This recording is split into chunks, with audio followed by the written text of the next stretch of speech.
Assalamualaikum warahmatullahi wabarakatuh. Kami dari kelompok 2B Indralaya akan menampilkan video tugas Biokimia 1 pertemuan ke-15.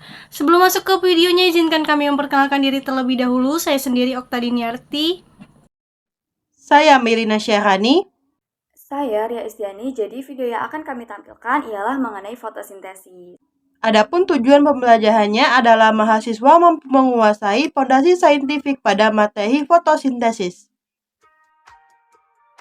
Fotosintesis adalah proses pemanfaatan energi cahaya yang berasal dari energi matahari oleh kloroplas tumbuhan untuk mengubahnya menjadi energi kimiawi yang disimpan di dalam bentuk gula dan molekul organik lainnya. Nah, proses fotosintesis ini melibatkan dua lintasan metabolik, yaitu reaksi terang itu mengubah energi matahari menjadi energi seluler, dan reaksi gelap pada siklus Calvin itu reduksi karbon dioksida menjadi gula. Reaksi fotosintesis pada tanaman itu berbeda-beda, terutama pada tanaman C3, C4, dan CAM atau CAM. Nah, proses fotosintesis ini juga memiliki faktor yang mempengaruhi lajunya, di mana faktornya ialah intensitas cahaya, konsentrasi karbon dioksida, suhu, kadar air, kadar fotosintat atau hasil fotosintesis, dan juga tahap pertumbuhan. Nah, pada video kali ini kami akan menjelaskan lebih lanjut terkait fotosintesis secara detail. Jadi, jangan lupa untuk disimak videonya.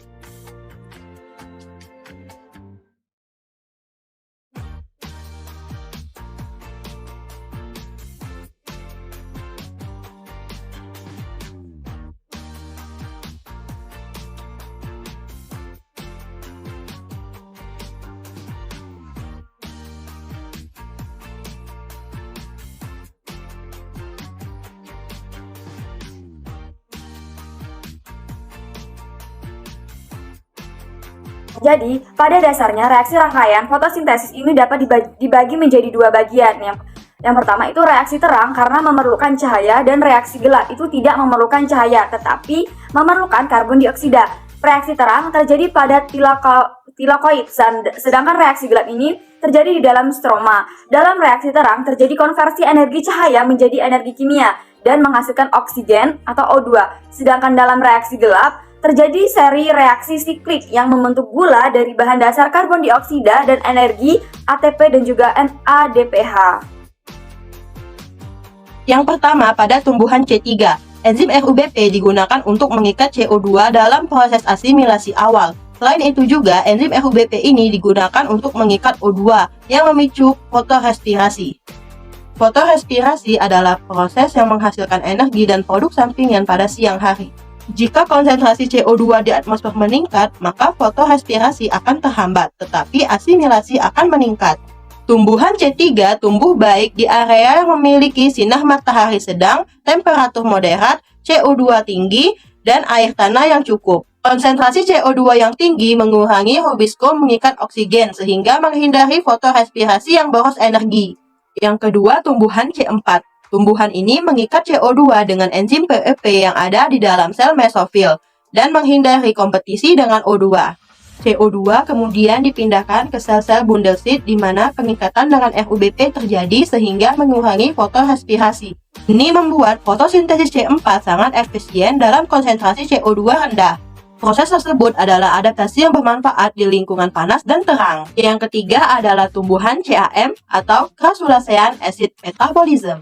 Tumbuhan CAM mengambil CO2 pada malam hari untuk digunakan pada fotosintesis di siang hari. Contoh tumbuhan CAM ini adalah nanas, kaktus, dan bunga lili. Pada tumbuhan CAM, kedua langkah fotosintesis dipisahkan sementara, di mana fiksasi karbon dilakukan pada malam hari dan siklus Calvin berlangsung selama siang hari.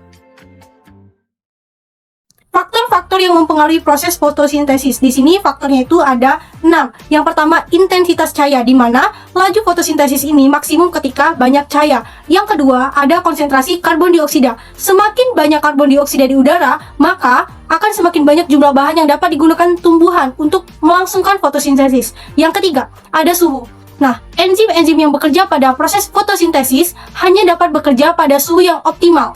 Umumnya laju fotosintesis ini meningkat seiring dengan meningkatnya suhu hingga batas toleransi enzim. Kemudian ada kadar air.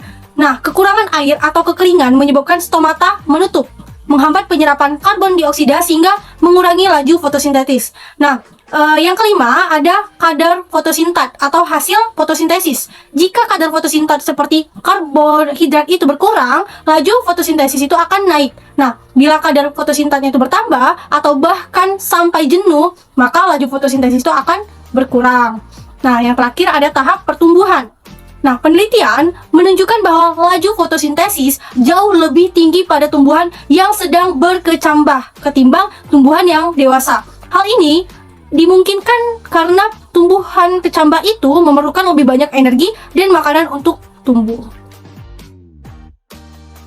Berdasarkan penjelasan sebelumnya, dapat kita simpulkan bahwa fotosintesis adalah proses di mana suatu organisme yang memiliki kloroplas akan mengubah energi cahaya matahari menjadi energi kimia. Di sini melibatkan dua lintasan metabolik, yaitu reaksi terang dan reaksi gelap pada siklus Kelvin. Nah, reaksi fotosintesis pada tanaman C3 lebih adaptif pada kondisi kandungan CO2 atmosfer tinggi. Sedangkan tanaman C4 dan CAM atau CAM lebih adaptif di daerah panas dan kering.